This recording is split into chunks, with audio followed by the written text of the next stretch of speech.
আবহাওয়ার খবর জানতে চলে যাচ্ছি সহকর্মী শাহানুর সরকারের কাছে। শাহানুর, আজকের আবহাওয়া নিয়ে আপনার কাছে কি তথ্য আছে আমাদের বিস্তারিত জানাবেন। ধন্যবাদ দীপু আপনাকে। দর্শক, এই মুহূর্তে আজকের আবহাওয়ার সর্বশেষ খবর জানাবো আপনাদেরকে। আজ ৬ মার্চ ২০২৬। মৌসুমের স্বাভাবিক লঘুচাপটি বর্তমানে দক্ষিণ বঙ্গোপসাগরে অবস্থান করছে। এর একটি বর্ধিতাংশ পশ্চিমবঙ্গ ও তৎসংলগ্ন এলাকায় পর্যন্ত বিস্তৃত রয়েছে। আগামী ২৪ ঘন্টায় আবহাওয়া অধিদপ্তরের তথ্য অনুযায়ী সারা দেশে আংশিক মেঘলা আকাশ সহ আবহাওয়া প্রধানত শুষ্ক থাকতে পারে। এছাড়া আগামী ২৪ ঘন্টায় সারা দেশে দিনের তাপমাত্রা সামান্য বাড়লেও রাতের তাপমাত্রা প্রায় অপরিবর্তিত থাকতে পারে।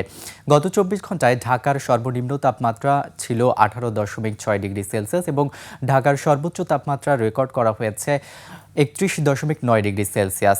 এই মুহূর্তে রাজধানী ঢাকা সহ দেশের বিভিন্ন স্থানের তাপমাত্রার দিকে লক্ষ্য করলে দেখতে পাচ্ছি রাজধানী ঢাকার এই মুহূর্তের গড় তাপমাত্রা রয়েছে ২৭ ডিগ্রি সেলসিয়াস, কুমিল্লার তাপমাত্রা রয়েছে ২৬ ডিগ্রি সেলসিয়াস, চট্টগ্রামের তাপমাত্রা রয়েছে ২৬ ডিগ্রি সেলসিয়াস, বরিশালের এই মুহূর্তের গড় তাপমাত্রা রয়েছে ২৪ ডিগ্রি সেলসিয়াস,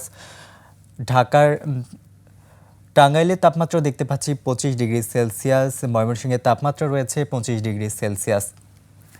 এছাড়া আজ সকাল ৬টায় ঢাকার আপেক্ষিক আর্দ্রতা রেকর্ড করা হয়েছে শতকরা ৭৬%। আজ ঢাকায় সূর্যোদয় হচ্ছে ৬টা১৭ এবং আজ ঢাকায় সূর্যাস্ত হবে ৬টা ৪। দীপু, এই ছিল আমার কাছে আজকের আবহাওয়ার সর্বশেষ তথ্য।